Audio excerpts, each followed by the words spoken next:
thi pha te hen I ram ru pui a chuan min ruai to mai ro I thu te chu ti lam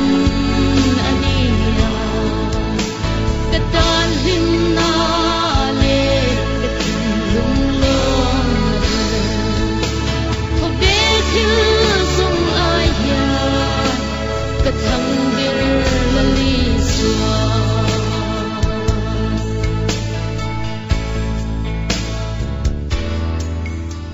she om lung ngai vuai na nat na ka tuar to lo dan tu ka suat ne na samuangin ka cholam mangai par kan ve in jing ka ngai to I thu te chu ti lam ania ka tan hin na le ka tin lung long ko be thil sung ai ya ka thang bir la li sua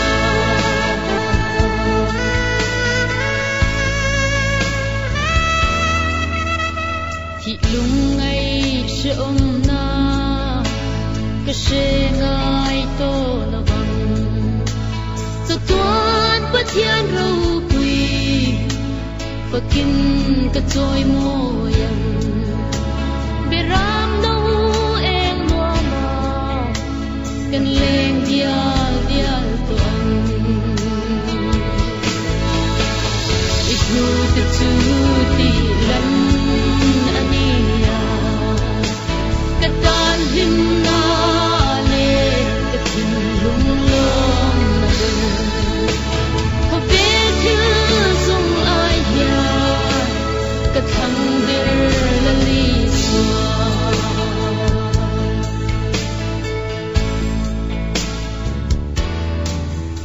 o